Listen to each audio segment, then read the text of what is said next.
Welcome to the Ages of Rock podcast with your hosts Bill Algie, Dennis Talbot, and Alan Tate. We are three guys who have one thing in common, a love of rock and roll. Our goal is to talk about all things rock. We hope you find this show intriguing, funny, and occasionally highly opinionated. Enjoy! Hey, welcome back, folks, to the Ages of Rock podcast. I was off last week and had a great time. Dennis is off this week, and he's not having a great time. He's probably not having a great time, but I got to hang out with my buddy, Joe. And by the way, hey, Joe, it's 1983. That's right. I'm really excited to be here, guys. Thanks for inviting me. As Bill knows, I'm a bit of a music dork myself. And back in the 80s, I was right there with you with, the devil's horns up, as we should be.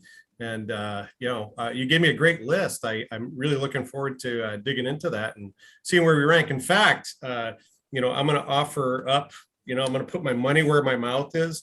If you guys can guess my band out of that list, for number one, I will put a $50 Amazon gift card in the mail to you. Putting my money down. Right now? We got to tell you right now? I don't know. How should we do this? Yeah. I mean, you got to put it now. It would have to be right now, because if we wait till you say you're number one. Oh, yeah, I was going to say that. Hey, I was going to say that. Right. That band. It's Spinal Tap. Revisit it. But, Let's see. I'm going to go with... I'll go with Iron Maiden. Bill, gosh darn Algie. He nailed it. All right, I can't do it because you told me that. I did not. Did I really? Yeah, you did. You might have had a couple. I might have had a couple of sniffs that night. Sorry about that. I gave you the list, and you're like, "Yeah, dude, number one's right there." I'm like, yeah. Really? Which one? He goes, "The Iron Maiden, of course." Piece of I did that year. I'm like, no. Well, that would not have been my guess. I was going to guess Black Sabbath. I can't wait to talk about that record. Really? Oh, either. It's an interesting record. Now, where it ranks is interesting also, because I think when you look at where you got to remember the lineage, right? When you look at Aussie, you got Dio. I don't know how you guys felt about the Dio years, but I love the Dio years. So whoever was going to come behind Dio, Ian would have to fill in on that record. I read up a little bit about the history on that, and they got him to do it after a couple of pints at a local pub. But to get, it's such an interesting record, right? Because it in my mind, first of all, I don't think it's well produced. I think the record is just choppy in terms of production. It doesn't have that nice full Black Sabbath sound. But on the other hand, the songs are good, and they're different in many ways than the traditional Black Sabbath sound. So for those of us who don't know the name of this album, why don't we just start there? Yeah. What's the name of that album? The name of the album is Born Again. I actually do know the name of the album because I looked it up today. I had to look it up too. I actually got to see them on that tour. Oh yeah, really? And it was pretty cool. Yeah, and they came. So I lived in Springfield, Mass, when I was a kid, in Chicopee, right next door to it. And at the time, it was such a cool place because when concerts would come through, they were inexpensive back then, as they were wherever you guys were. But they seemed to always have one or two really good bands come through every month. So my first concert, not to get too much on a tangent, was Aerosmith in 1983. With February 11th, I know it because I got snowed in. There was a blizzard that night. So Steven Tyler and company showed up. This was before Joe Perry got back in the band, and they showed up at 1 a.m. There was 4 feet of snow on the ground. They rolled in. We ended up getting through the show. Tyler had a bit of a nose issue that night. I don't know what it was, but he had the sniffles, and he got through the show. And then, here it is, 3:30 in the morning. We tried to get out of there, and you literally couldn't because it was waist deep. So we ended up sleeping in the Civic Center. So here I am, 14 years old. I get on the payphone. We didn't have cell phones, of course. Call mom and dad and say, Mom, I'm staying over in the Civic Center for the night. So we ended up in the morning getting popcorn and donuts from the mayor of Springfield. and we hitched a ride on a guy who had a Bronco all the way back to Chicopee and hoofed our way home. And it's now in the legend book for my family. It's awesome. Wow. Yeah, How old were you? I was 14. That's awesome. Yep. What a way to kick off your concert tours, right? Absolutely. The first one should always be memorable, right? And that it was. All right. So we got a list. So here's the deal tonight. So we got a list of 12 albums that somebody published, probably one of those rock. It was probably the same group that did the 1989 list that we did a few weeks ago. Could be. So what this is it's a list of albums that came out in 1983. So what we're going to do is we're going to rank, there's 12 of them. We're going to rank them from 1 to 12 individually, and we'll see how many duplicates we have, which there's always going to be one. And it doesn't make any sense at all that there shouldn't be any, but it's true. There will be one. And since we got started on Born Again by Black Sabbath, let's just start there. So let's talk a little bit about that. I'm going to read a little bit of the stuff off of Wikipedia because everything on the internet has got to be true, right? So there we go. This is the first record, the 11th. It's actually the 11th studio album by Black Sabbath. It was released in August of 1983. And this was the only album the group recorded with lead vocalist Ian Gillan. Ian Gillan. I always do it wrong. Who is best known for his work with Deep Purple. It's also the last Black Sabbath album for 9 years to feature original bassist Geezer Butler, and the last to feature original drummer Bill Ward. Though Ward did record some other tracks. So there you go. Let's see. Did this have any hits on it? Let's see. No. Let's see. Well, the big one that they tried to promote was the song "Trashed." Yes, yeah, I saw that. Yeah, and that was pretty good song. But again, I would probably recognize it if I heard it. Yeah, it definitely for me is not like the typical lumbering Black Sabbath stuff. It's got a much more up tempo and intense beat to it, and almost the vocal tone is almost out of key the way he sings it. But I love the song. I think it was a great first song. Look back though, if you dig into that band, if you had to put it back together, I agree with the assumption that they almost started off by not calling it a Black Sabbath record. They were going to call it the names of all the guys just because it's so different. And I would subscribe that they should have done that. To me, this is the most different Black Sabbath record I've heard. Yeah, and I'm not a huge Black Sabbath fan, so to be perfectly honest with you, I struggled. Like, I tried to get through it. Couldn't do it. It's like, is this your number 10, Bill? Nope, number 12. It gets a ranking of 12 out of 12. And that's not in a good way. And not necessarily, no. That's dead ass last. So there you go. I'm on the same boat there as Bill is. I'm not familiar with this album. I could not get through it, and it is tied for number 12. There's actually one that's even worse than 12, and I'm not going to say that it's worse. It's just not my cup of tea. Yeah. So what do you? So Joe, this one is number 11 for me. This one's number 11 for you. All right. So it's not the same. 11. All right. All right. So now it's your 10, Joe. Is that right? So, well, no. So I actually had it at 8, and you'll hear why. There's parts of the ones that are lesser than that I just like you guys, it's about taste. For me, a lot of times it's about lineage, and once you disrupt the apple cart of what had been before, it's often hard to get back to something that's equal or better. I totally agree. All right. Let's go back to the bottom. We'll start back at the bottom. How's that? Sounds good. So the bottom one was Accept, Balls to the Wall. This is the 5th studio album by the German heavy metal band Accept. Let's see, came out in December of 1983, just got into the 1983 mark. Didn't come out in the US until January of 84 because there was some issues with something. I can't read that. I can't figure out what it says. Oh, they were completing another record and it came out. They got messed up how they got released the back to back. Anyway, didn't come out in the States till 83 or 84. Anyway, it was certified gold.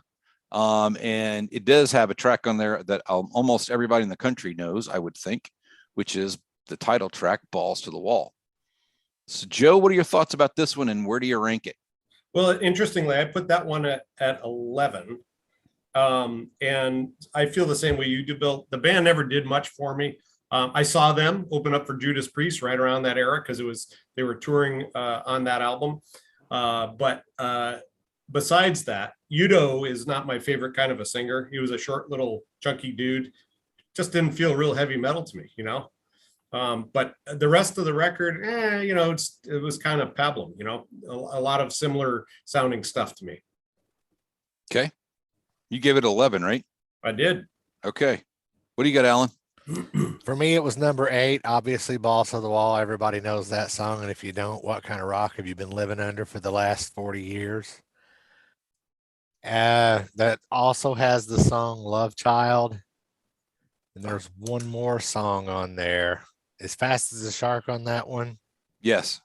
Okay, those are the 3 Accept songs that I know. Well, I know more than that, but those are the 3 Accept songs on that album I know. So that's why it made it all the way up to number 8. You know what? I forgot to throw in Dennis's. So let's see. Let's go back to when. Okay, we'll finish Balls of the Wall. So, Dennis, here's our first tie of the evening. That didn't take long, did it? Right. I had it as number 8 as well.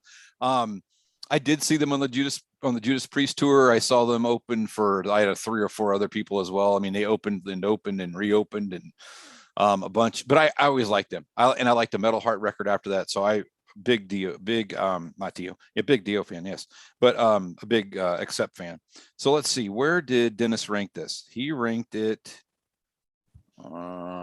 number 3, which doesn't surprise me at all. Wow. Not at all. Not at all. Doesn't surprise me at all. And let's see where he put what was the other? Oh, we did Black Sabbath. Black Sabbath. That was number 10. Wow, which surprises me about that. Who he put dead last is amazing. Anyway, okay. Let's Honestly, it does not surprise me. Not in the least. Better not be Iron Maiden. You'll find out. Joe, do you want to be off now, or you want to just hang around? Or, we told you. Right. You never know what you're going to get. All right. So let's go with, so working up from the bottom, let's go to Saxon, which is Power and the Glory. And let me get my phone here to work again because it shut itself off, which was nice. And Power and the Glory by Saxon. I think this is the 5th record. Yeah. Oh, Power and Glory. Sorry. Power and Glory, 5th studio album by British heavy metal band Saxon, released in 1983. This is the first Saxon album with new drummer Nigel Glocker. I don't know Nigel, but I'm sure he's pretty good. And it was recorded in Atlanta, Georgia in the fall of 1982. Let's see. Singles. Power and Glory was a single, and Nightmare was a single off this record. So, Joe, what do you got? So I put them at number 10, and I did like Saxon a lot. I love the song Nightmare. Power and Glory is a good song, but I felt the rest of the record was a bit of filler. Now I'm going to take a step back. If you were to pull out Denim and Leather, I believe that was around 1981. That was my intro to Saxon. I love Princess of the Night and the song Denim and Leather. So this one for me was a little bit different. Wasn't as hook laden, I think, as some of the other ones, but that's what kept it in the bottom lower 48 states for me. Gotcha.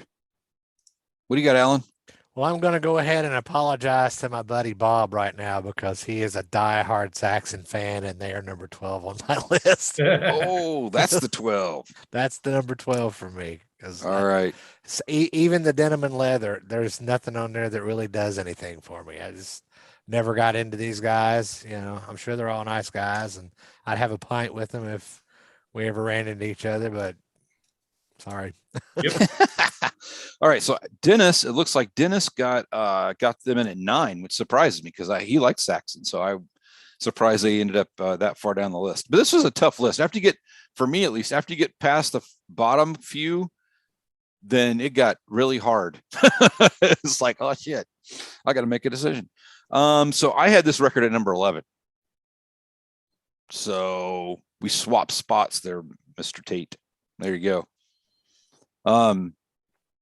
All right. So let's see what's up next. Up next, we got, let's see. We got some Aussie. A little Aussie Bark at the Moon. All right. This was I'm not going to make any friends with this one. Probably not. Nope.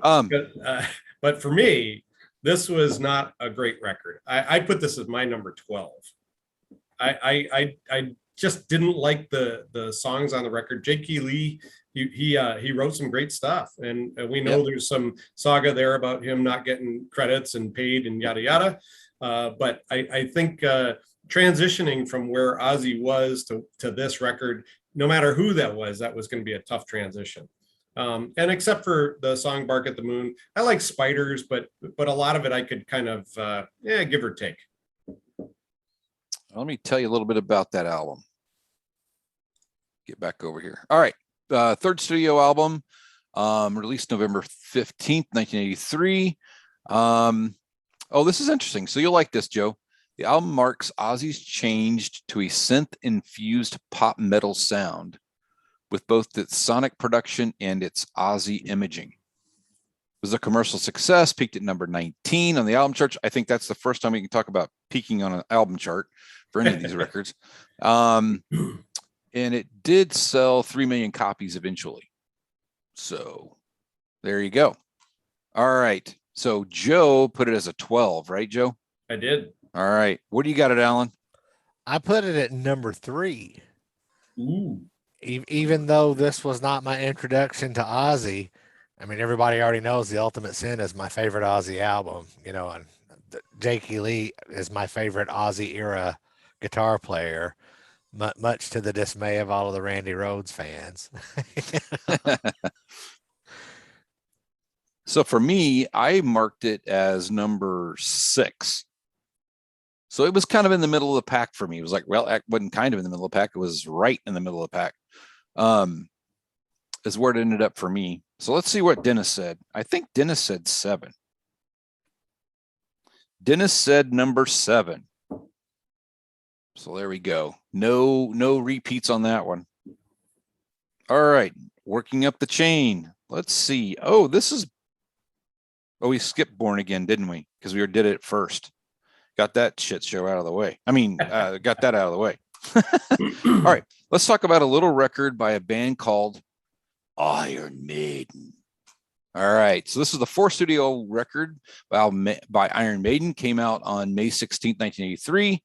And let's see. The first to feature drummer Nico McBrain. McBrain. Then he left the band soon thereafter. So there you go. And Nico stayed. Oh, Nico stayed. Yeah. Oh, he recently left the band Trust. Sorry, I misread that. I got dyslexic there for a second.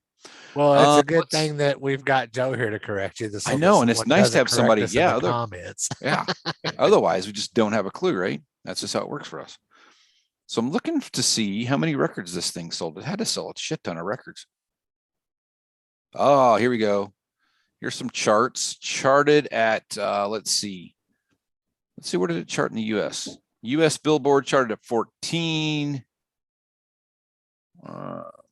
Man, I do not see. Oh, here we go.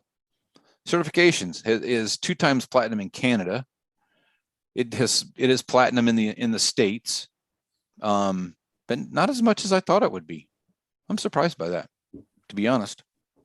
I thought it would be a lot more than that. So, Joe, what do you got this one? Let's see. Let me think. I'm gonna go. Okay. Go ahead, man. Well, for me, guys, I'm a huge early Maiden fan, and I'm gonna just step back again and say I really like the Paul Di'Anno years. Like a lot of people, may not appreciate that as much as I do, but I was already disrupted when Bruce came to the mix. I love Number of the Beast; it's great, but Clive Burr for me was my favorite drummer in that band. And if you listen to those 2 drummers side by side. Nico is I would almost call him linear in his style of playing. It's very predictable in style, where Clive had a lot of starts and stops. It just was unpredictable. And for me, when he left the band, I was kind of disappointed. But that said, this record is phenomenal. Every song on this record for me is a good song. My favorite of them is called Still Life. And It's a song, if you guys aren't familiar, about a guy having this nightmarish dream about this pool where, you know, he's summons to jump in the pool and basically commit suicide. And at the end of the song, if you turn up the volume really loud, you'll hear the producer go, "Yeah, that one's fucking good." That's awesome. It's awesome. But what a great record. I mean, of course, The Trooper, Flight of Icarus, etc. Sun and Steel, you know, just all good tracks. And for me, that's, I think, one of my favorite albums. I like the first two Iron Maiden records, then I like this one, then I go Number of the Beast. So it's definitely my top five. So in your ranking of all favorite records of all time, is that really pretty high up there? For metal bands, absolutely. Yeah. Okay. I'm a huge Maiden fan. I can go on and on. Steve Harris is without a doubt my favorite bass player. The guy is just so fast with his right hand. You know, that gallop that Iron Maiden has, you know, they actually had to step away from that because it got too predictable, right? I mean, every song had a do thing, but I don't know. I love it. I think it's a good formula. They should have did the AC/DC thing and stuck with it. Yeah. But, you know, you can still pick out about any Iron Maiden song now. I mean, even now, today, it's like it comes on the radio and you go, oh, yep. No, that is. I would agree. Alan, what do you got? For me, this album was number 9. I'm not a big Maiden fan, but, you know, The Trooper, and there are a couple other what we will call hits, even though they never really had radio hits. But there are a couple of those songs that I do recognize, and, you know, I've listened to the Best of the Beast enough that those songs are on there, so it's definitely not the worst of the pack here for me.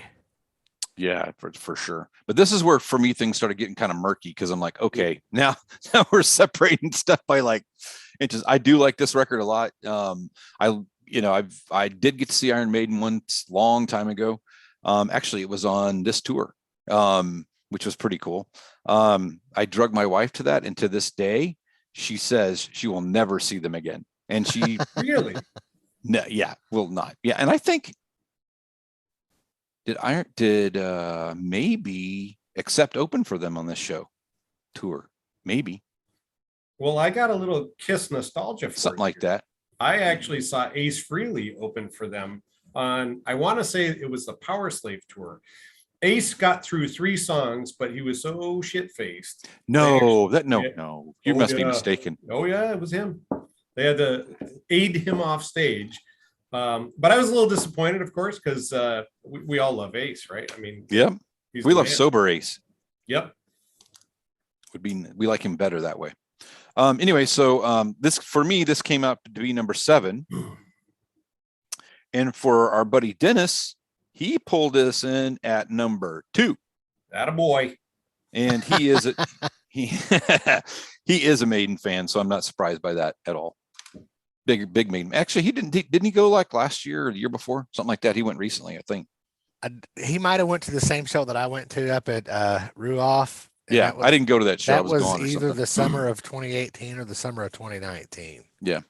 But, you know, that's the only time I've ever seen Maiden, and it was a really good show. But, of course, this is one of they take turns on their tours, I guess. This tour, they'll play a lot of hits. The next tour, they're going to play a whole album that you may know one song on, you know? Yeah. So, yeah. I'm pretty sure that we were at the same show. Yeah, I think that's right. I remember. Yeah. All right, next up is Twisted Sister, You Can't Stop Rock and Roll. So let's see, came out June 27th, 1983. The songs, The Kids Are Back, I'm Me, and the album's title track were all released as singles. It was certified gold in 1995. I think that's probably may have sold one more record than that. I don't know, but probably not a whole lot more. It is on, let's see, metalrules.com put the album, this is probably an edit, metalrules.com put the album on their top list of 100 heavy metal albums and on their list of top 50 glam metal records. So there you go about the business on that one. Let's see, singles, I'm Me, The Kids Are Back, and You Can't Stop Rock and Roll, which I just read. So I just read that again. That was bad history. All right, Joe, what do you got? So I'm a big fan of the early Twisted Sister stuff. I put this at number 4 because this was really formative for me. I had stumbled on Twisted Sister after meeting a guy on the way into one of the concerts who said, "Hey, you got to check this band out." So I found this EP of them, which was live, and it was laden with profanity and all the stuff that a 13 or 14-year-old kid would love. But I will say, Under the Blade, which was preceding this, and this record were really good. It wasn't all glam. It was just good hard rock and stuff. Not terribly heavy, but just good, solid songs. And I Am On Me is a great pop song. I mean, it's an anthem, So for me, before they got to the Stay Hungry phase and MTV blew them up, I liked them here. So I put them at 4. Nice. Alan, what you got? Well, I never knew who Twisted Sister was until MTV blew them up and put them on the map. So, this album and Under the Blade, I'd never heard those albums before, but I put this one at number 10 because the only songs on that album that I know are the 3 that Bill mentioned twice. He just mentioned them twice so that I didn't have to mention them again. Yeah. You're welcome. This is how I roll, man. I got your back. All right. For me, this record, I put it as number 9. Actually, I don't think I own a Twisted Sister record. So and it's not that I don't like them. I just like the singles, and I don't think I've ever seen them live either. I'm pretty sure I've never seen them live, which surprises me because they opened for a whole bunch of people and stuff like that. So that's kind of a shock to me. Dennis, however, put it at number 8. So he's in that, got him in the bottom there, near about the bottom anyway. So that's kind of where we're at with that one. All right. Joe, is any of this surprising you? You're like just waiting for the big ones up the top? No, this is good so far. I think, music is such an eclectic thing, right? I mean, we all have our flavors that we like and directions. So it doesn't surprise me. Yeah, I'm interested to see what your guys are up at the top with, though. All right. We'll go down the next one here. The next one on the list is Flick the Switch by AC/DC. I'm going to guess it sounds like the previous record and the one after it. Just guess. Well said. Anyway, let's see. This album followed For Those About to Rock, which, as everybody knows, that was a huge success. But this was deemed a disappointment. As you can imagine, let's see what it says. Released in 1993. It was the third record to feature Brian Johnson, of course, and the last one to feature Phil Rudd, at least at the time, anyway. It sold. Let's see how many it sold. Charts, certifications. It sold 1 million records in the States, according to this. And really, it did the best in the States than anywhere else. So for an AC/DC record, looking at the last 2 records, that's not very good. But otherwise, it did what it did. Let's see, singles, Guns for Hire, Flick the Switch, and Nervous Shakedown. So there you go, Joe. What do you got, man?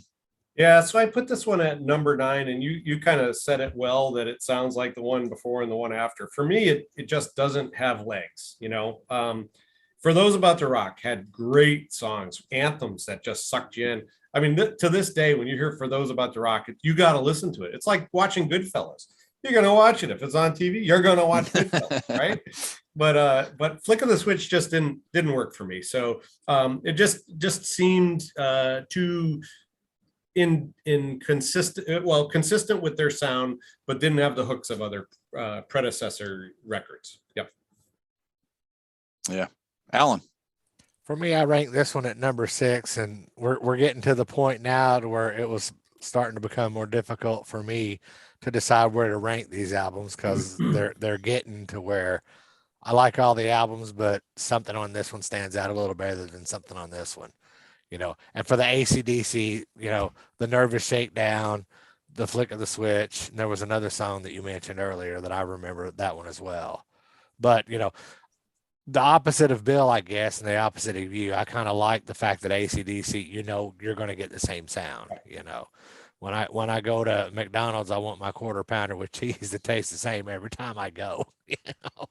And it takes a lot of skill as a band to do that. I mean, Right. AC/DC is one of them. The other band that comes to mind, I know it's not metal, is the Ramones. I love the Ramones. Oh, absolutely. And the minute the guitars, you get Dee Dee Ramone in the background go 1, 2, 3, 4, and then it's the Ramones from that point on. Yeah.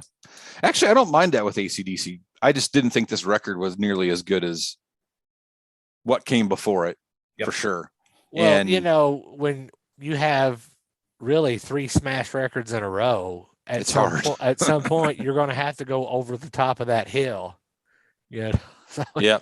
You got to go down. What right. goes up must come down, right? Absolutely. So can we just take a step here, guys, and look Absolutely. back Sure. in Black? I had on cassette, and I probably bought that 3 or 4 times because it got gobbled and the lettering got rubbed off because I played it so many times, right? I mean, that album was just so amazing for its time. Yeah, I actually, one of the very few records that I kept that I did not sell when I sold all my records was my original Back in Black, and I have it over there, and it gets played because awesome. it's a great record. And I know people, and Dennis, if he was on the show, would tell you that it could all fall off the face of the planet because, you know, he's heard them all 1,000 times and he's burnt on them and stuff like that. But really, to your point, you know, if you go anywhere and you're in a bar or anything and somebody plays that, people just go batshit crazy. And you know, Alan's played in bands and Dennis plays in bands, and that's a staple you have to have in the you know, in the when repertoire. I'm DJing a wedding, shook me all night long. Yeah, I will not put it in the list, and somebody will come ask for it every time. You don't have to bother to it. I should just go ahead and leave it in the list because I know it's coming. Yep, there you go. All right, so let's see, where were we? Alan, did you go yet? Yeah. Yes, you did. All right, so it was to me. It got pitched to me, and then Joe swerved us, which is fine. No problem with swerving. We're really good at that. Sorry, man. I saw a squirrel. No, that's okay. It's okay. It's really okay. Trust me. All right, so let's see. We're at Flick the Switch. For me, this was number 10. I just not my cup of tea. I mean, I don't know. I didn't care for it in the big picture. You hurt Angus's feelings. Yeah, I know. And then like not as much as Dennis. Because Dennis put it at number 11. Oof. Which yeah, I'm sure he would say that it sounds just like the other stuff, and I can just imagine how that would go. All right. Next up, one of our favorite bands, that would be Kiss, which is Lick It Up. So let's see, what can we tell you about this? So this was released in 1983. This was released right when the band members took off their makeup. If you guys all remember that, I'm sure you all do. And if you listen to the show, we've talked about it about 1,000,000 times. So it came out released in September of 1983. Let's see, what else do we know about this record? What singles were released? So let's see, singles released were Lick It Up and All Hell's Breaking Loose. I thought there was another one, but I guess not. Maybe I just thought it was a single because I wanted it to. There's one that should have been a single that it wasn't. Yeah, there's a couple of those. Yeah. Yeah. Anyway, so that's where we're at with that. Let's see if we can figure out how many it sold. It sold 1 million copies here in the States. Sold 12 copies in Canada. It looks like 50,000, but yeah, might as well be 12. It only, let's see, where did it get to in the States on the Billboard charts? It went to 24. That's pretty good. It's pretty good for a Kiss record. I was going to say for Kiss, that's Kiss. That's like, that's a Billboard top charting album right there. All right, so let's see. What do you got, Joe? So I put that one in the middle of pack for me. I put that at 7. And again, we're in transition, right? So love Ace. I love the full band. I do like Eric Carr. I'll say that. And I actually saw them on this tour. I'm pretty sure Gene Simmons looked at me because I was standing behind the stage. He looked at me and he shook his head because I was not down front or something. And I remember that to this day, like, what did I do to get Gene Simmons mad at me, man?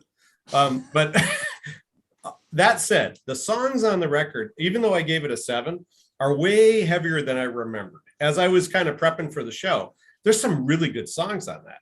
I'm recalling Exciter being one I really enjoyed.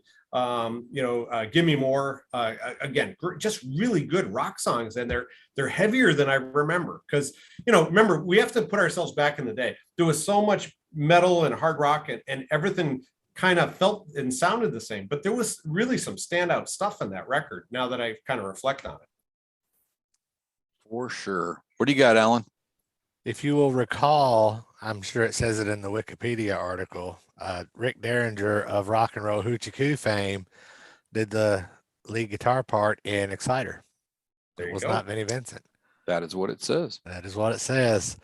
The For art. me, being the huge Kiss fan I am, I put this song at number 4, or this album. Wow. I put it at number 4. You believe that You shit? did? You bet. And the funny thing is this album is in my top 5 Kiss albums of all time. Interesting. I'm pulling your Kiss Army card, I dude. don't give a shit. You can have it.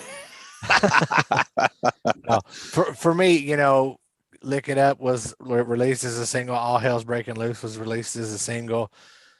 In my opinion, and of course, I was not working the music charts and all of that stuff back in 1983, but I thought A Million to One should have been a single. I would agree. Yeah. 100%. Yep. So for me, I put Lick It Up at number 2 because I think this is a good record from beginning to end. Pretty much like every single song on it. And that's what I got to say about that. Plus, So I saw Bill, this tour probably let once me or just- twice or 3 times. Let me just ask you though, do you think that record didn't maybe do as well as some of the the pre-Vinny stuff because of the changing guitar player, or do you think it was the marketing with the makeup or what? Because it is a solid record. I think if it got better play, maybe it would have done better. In my opinion, they put out Dynasty. A lot of the fans revolted because it's disco. You're playing pop music for kids. Then they come out with Unmasked, which is even more poppy. Then they come out with The Elder.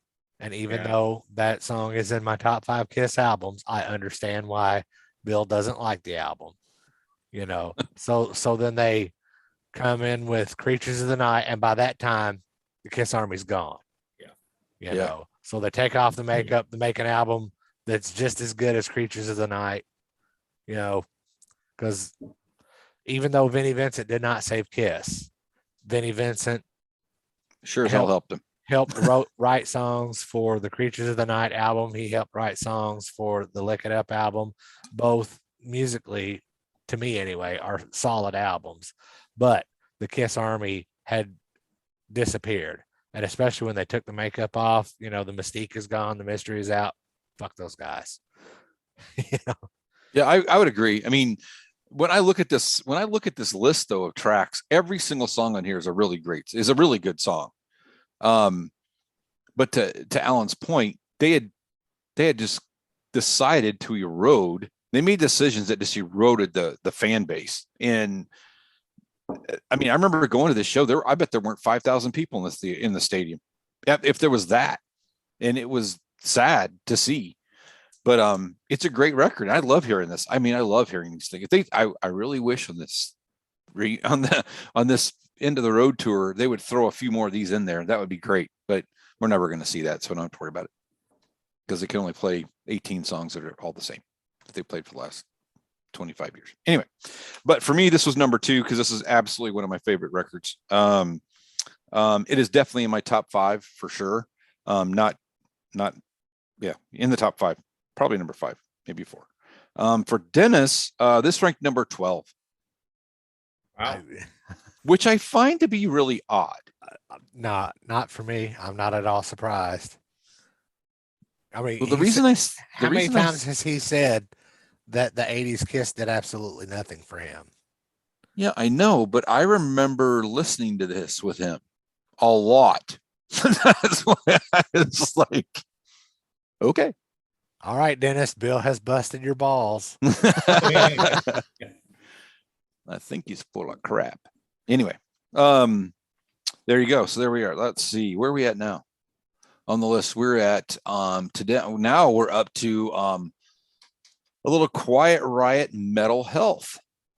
So let's see. This album, I mean, I don't know how many albums this damn thing sold, but it's got to be a shit ton. I think it just says shit ton right there. Anyway, third album for heavy metal band Quiet Riot, released on March 11th, 1983. It was dedicated to in the memory of guitarist Randy Rhoads. The album spawned the band's signature songs, number 5 hit Come On Feel the Noise, and then 31 hit Metal Health. The album reached on the Billboard 200, replacing Police's Synchronicity at number 1. And thank God for that. Yeah. I can't stand, so get off my stage. All right. Anyway, that was really, and it says in here, it says, it has been called the start of the hair metal era, which there's a lot of records that can claim that. Well, it's the first album that went, a metal album that went to number 1. That's true. Does it say that it debuted at number 1?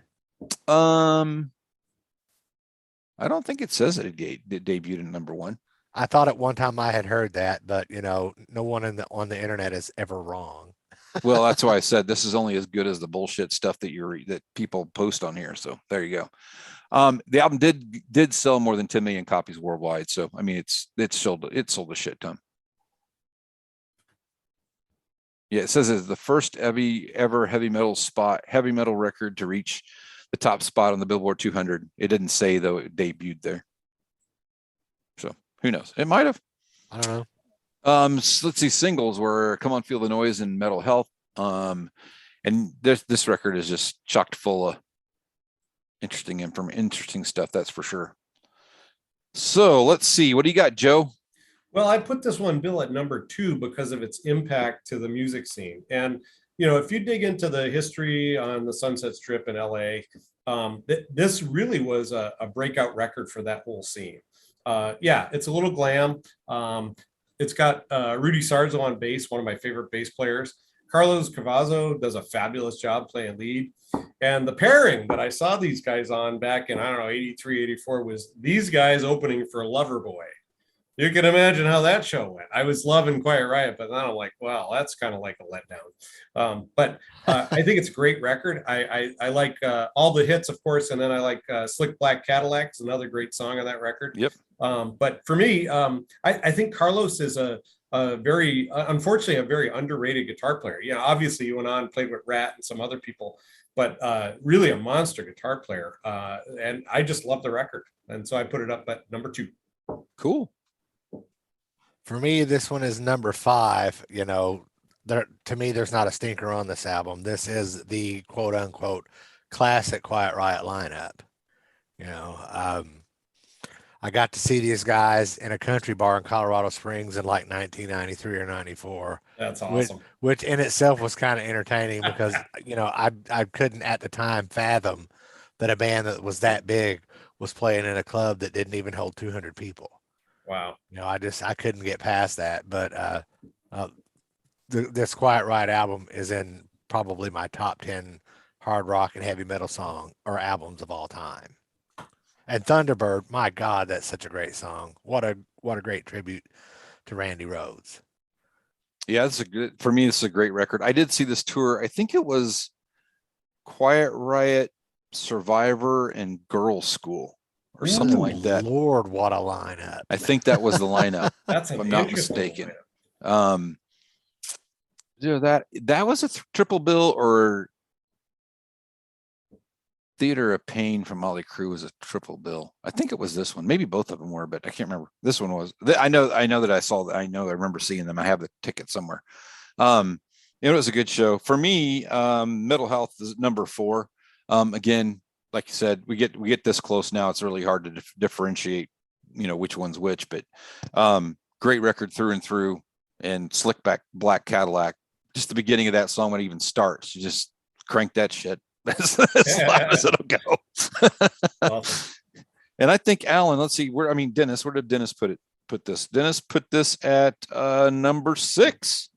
Well, that's honestly higher than I figured he would have put it. Me too. I wouldn't have expected that out of him, to be honest. He surprised us since he's not on the show. All right. So let's see. The next one on the list is Shout at the Devil.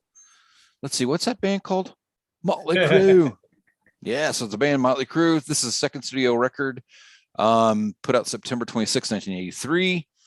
Let's see. It was the singles were "Looks That Kill," Too Young to Fall in Love.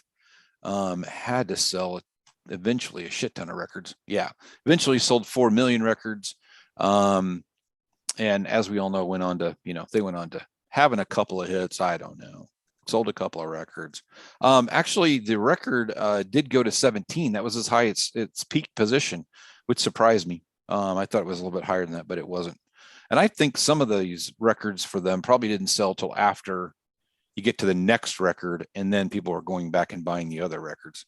That would be my gather, or what I gather. That would be a good speculation. Yeah, I think that's probably fair. But this thing's got it's a great record too. So this one's a tough one. What do you got, Joe? Yeah, so this one for me is up there. I put that at number 3. And Motley for me, we used to have a radio show that was on at midnight in Hartford, Connecticut on WCCC called The Metal Shop. And that's where I first heard their first record. And I was a fan from that record all the way up through until it got cheesy. I saw them on the tour Theater of Pain. I didn't see them on the Shout of the Devil tour, but I felt like they were really at that point still a very tight band. This album, I like certain cuts, like Red Hot for me with the double bass kick going on. Yep. Love that. Yep. I love the song Shout of the Devil. That said, I like the version they redid in the 90s even better on Generation Swine, right? Yeah, absolutely, man. It's so much more intense but it's a great song. And Mick Mars, again, one of the most underrated guitar players out there, I think, and just a good solid record. So that's where it sits for me. Cool. Well, not only does this album have a song that is the ringtone for my wife, but it also has my favorite Beatles cover ever. Their rendition of Helter Skelter is the best rendition of Helter Skelter that has ever been or ever will be recorded. And having said that, this is my number 1 album on this list. Cool, man. That's awesome. And it was kind of hard to differentiate between this one and number 2, just because I like both albums so much and I've played them so much and listened to, and I never get tired of them. So this ended up being number 5, but it's only because there was a lot of, man, it was tough, dude. I got down to those top 5. I'm like, ain't nobody gonna bust your balls about it till I we stop recording. I struggled a little bit. It was hard, but I love this record. I saw, and I can't remember, I saw them open for somebody. So probably when I saw them open, it wasn't this tour. It might have been the one before this, but yeah, I saw them. I've seen them 3 or 4 times, I think. And actually 5 times. Now think about it, because the last time was the Kiss Motley Crue show, which was, man, that was tough. I saw them 3 days ago, and that made the 3rd time total that I've seen them. How was it? Well, watch the podcast. I know. No, I had a good time. Good. That's all I'm going to say. I had a good time. That's all I'll say. How did Vince sound though, Alan? Was he? I had a good time. Okay. Vince is Vince. And I'll say it again here. Know what you're getting. I knew what I was getting going into, and of course, the ticket was a gift to me. Nice. So I knew what I was getting going into the show. We all know how Vince sounds. So the first couple of songs, he sounded really good. Yeah. And when I say he sounded really good for Vince Neil, and for those first few songs, he pretty well sang all the words. And then he got into the unintelligible screeching. I don't know what the hell he's trying to say. And he gets ahead of the beat, so like he sings the whole line before they get to the second note. It was like, stop doing that.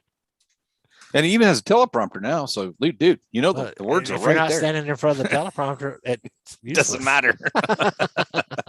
I saw the other day people were giving him shit about it. I'm like, come on, man. At least he's giving it a shot. Yeah. At least you can say the words were there. You can't understand them, but the words are there. Yeah. Well, they all do it. I mean, hell yeah. Yeah, it is what it is, right? They've all got some kind of thing at going on right now. I read on Blabbermouth, somebody was busting Rob Halford's chops for breaking the law, where it says breaking the law, breaking the law, breaking. Why do you need that on teleprompter? Counting. I missed that. Well, does it do like karaoke, and when you sing the line, it changes the color of the changes words? The color. That's awesome. Let's do Judas Priest karaoke. Funny. Yeah, and you know, Alex can tell you that there's a lot of bands that use a lot of backing tracks a lot of nights. Yeah. A lot. Like a whole lot. Well, you know, it's funny, Bill. You know, anybody who has any sense of music can tell either that or they've got a pedal that allows them to create the harmonies, right? That's the other way you can do it. Yeah. But those back like Motley Crue, I saw them on Red, White, and Crew tour. Back to them, and you know, when you do Kickstart My Heart, you had the wow, yeah. I mean, you don't get that big vocal with two people. You know, it's just not possible. So they all do it. So you know, pointing out that you know, Kiss stumbled recently or whatever.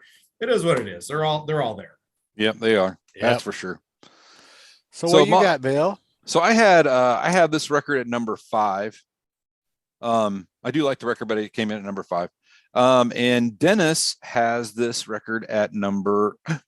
We have another tie. He has this at number 5 as well. Huh. What are the chances? All right. So let's move on. What do we got next? 4. 1 and 4. Actually, what's 12 times 4? It'd be 1 in that many. Maybe, I don't know. Don't get me to doing statistics because we'll fail this class. You got to do some math. All right. Is this this is the last one? Nope. There should be 2 more. 2. Uh-oh, then I missed one. What did I miss? Well, say this one. We'll help you. All right. We'll figure out the other one because this is the only one. That's what I got last. So I must have missed something. All right. So for this one, I have got let's see. I have Pyro here. Oh, I did miss one. We have 2 left. You're right. I missed Dio, didn't I? Well, let's go talk about Dio. Let's go talk about Dio. I didn't pull that record up. Give me 1 second. 1 second, please. Because Dio is not my number 2 pick. Let's see, Dio. Alan, are you not a Dio guy? I am kind of a Dio guy. I'm the hits kind of Dio guy. And Yeah. I believe this album here is the one that has Rainbow in the Dark in it. It does. I have a funny Rainbow in the Dark story for you. When my son was 13 or 14 years old, he had a big old head of hair. I was so jealous of him. And I went to the gas station, went in to pay for the gas for whatever reason I went in. When I come out, the car was shaking, you know, and Rainbow in the Dark was playing on the radio, and he had horns up on both hands and that hair was flying, and he was, this is such a good song. And he was just rocking his balls off. It was the funniest thing. Cool. All right. So here we go. Let's go with, let's see. So little Ronnie James Dio with Holy Diver. This is the debut album from the band Dio, and released in 1983. You guys all know that band had some awesome guitar players in it and awesome drummers. So there we go. Let's see. What do we know about this record? Holy Diver was released as a single. Rainbow in the Dark was also released as a single. And let's see, certifications. 2 million records sold in the United States. And one of my favorite metal records of all time, personally. Joe, what do you got? So I love Dio. I go way back, and the stuff that they did with Sabbath, the Heaven and Hell, Mob Rules, that stuff I love. I put this one at 6, and only because I feel like the synthesizer for back then, I was kind of that wasn't really metal to have synthesizer. But that said, that synth in both Holy Diver, Rainbow in the Dark, and then later they did the song Mystery on the next record on Last in Line. I mean, without the synth, you wouldn't have the song. So I really like what they've done on those records. Again, great guitar playing, just solid songs all the way through. But for me, it's a 6. All right, Joe. You know, it's funny because my opinion of synth and your opinion of the synth are pretty much opposite. But, you know, I grew up listening, you know, I lived in a remote rural Kentucky, and we could barely pick up one of the stations around here in Evansville, and it was a pop station. So a lot of the music that I listened to was synth pop, you know. Yep. So that synth and Rainbow in the Dark is just, to me, is badass. Oh, it totally is. It's great.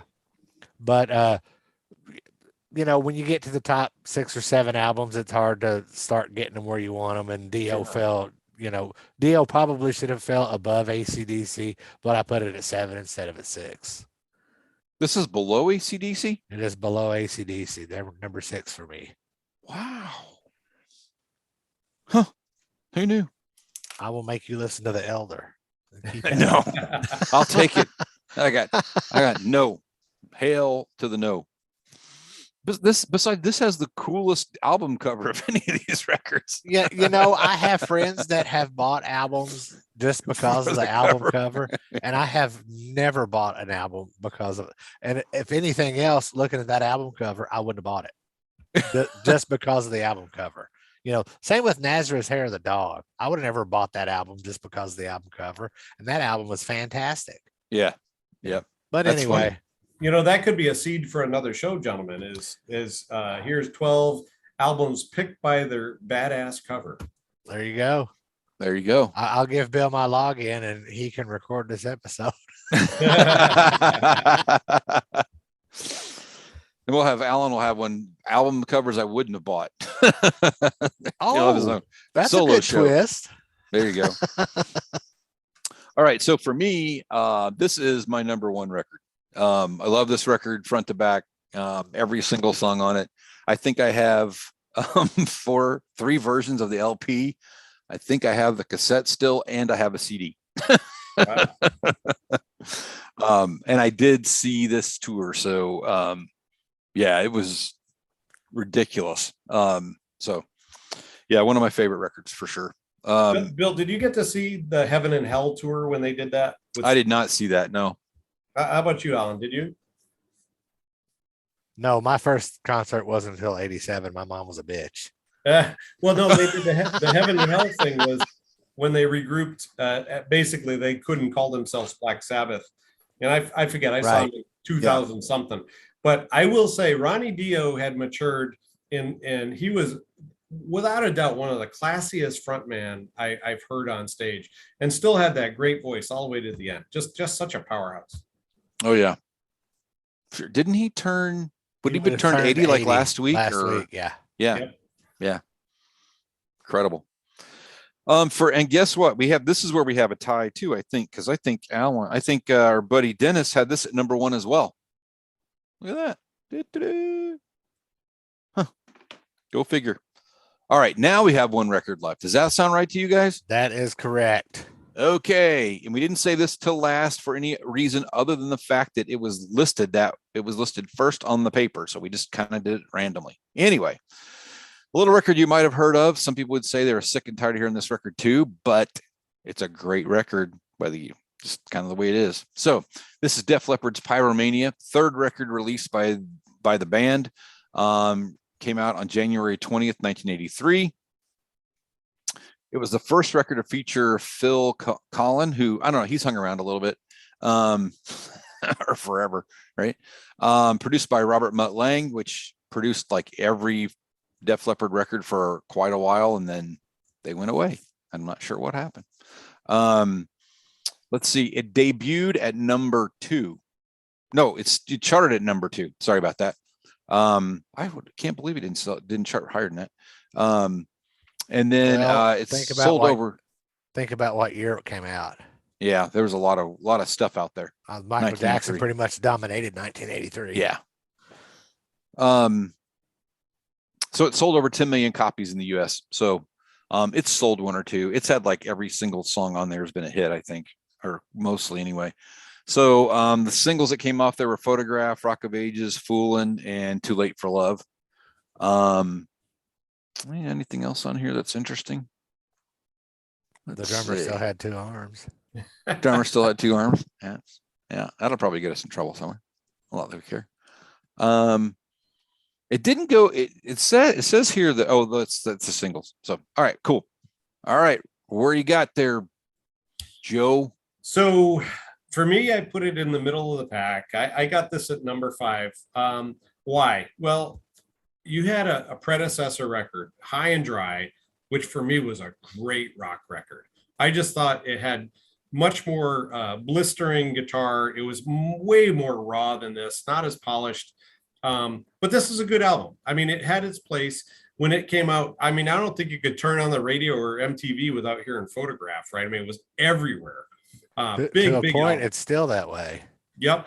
Great record. And there's certain cuts on it. Some of the deeper tracks are really good. I liked Billy's Got a Gun, Action Not Words, stuff like that. And it just good stuff. It's poppy, but it has its place, and it definitely should be ranked high in my opinion.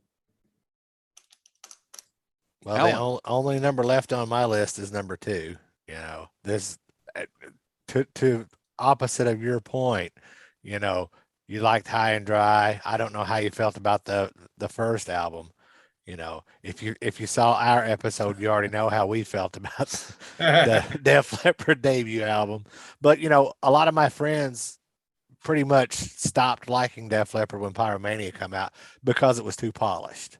Yeah. And because it was, again, going back to I'm used to listening to pop music and stuff like that. It was polished. It was polished for pop radio, for rock radio. It was a kind of a crossover album for them. So, I mean, I get why people like the stuff that was kind of recorded more raw. Switch 625 and Bringing on the Heartbreak. The stuff on that album is great too.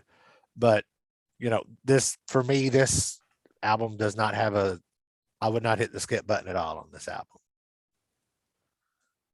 Yeah, I would just add the comment that from this point on, Alan, every other record had a feel and a theme that was very similar. And like for me, that I don't know, the punched in, heavy harmonies where you've got 50 people doing the whatever is in the background. It got so polished that like you lost the rock and roll in it for me. Right. I can see that. So have you heard the album Slang? Not on purpose. Yeah, don't. Because there's Slang and there's On Through the Night, and those 2 records. Wow. Just bad. In my opinion. I got asked by some buddies to be on their show to review that record, not knowing it was going to be a shit show. It literally was a shit show. I think they set me up, to be honest with you. There you go. So for me, Pyromania was number 3. And again, it's a good record. It has a lot of hits on it, and one of those things you can put on and listen to and not turn off, because one good song after another. And then for Dennis, that was number 4. So 4 for him. I'm actually kind of surprised he rated it that high. I was very surprised to see that rated that high, because he's one of those guys that if it becomes too overdone, if it's too mainstream, I'm out. He gets out of it. He's like, I gotta go. Yeah. So, hey, Joe, what do you think about 1983?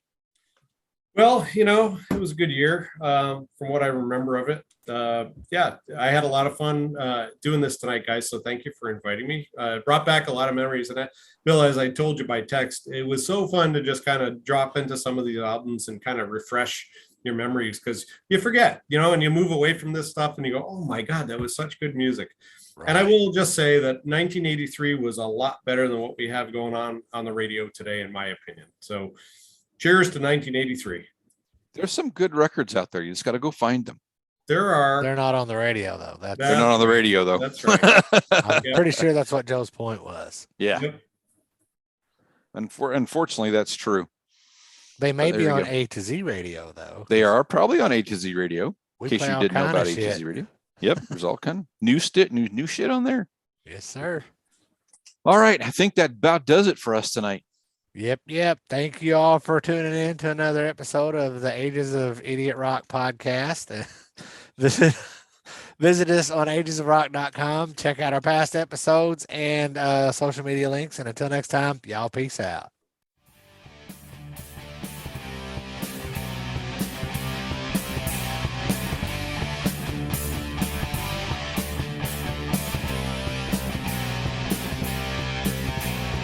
Thanks for listening to the Ages of Rock podcast. If you haven't done so already, be sure to subscribe to our YouTube channel, like us on Facebook, and most importantly, tell all your friends. Remember, you're never too old to rock. Until the next episode, peace out, folks.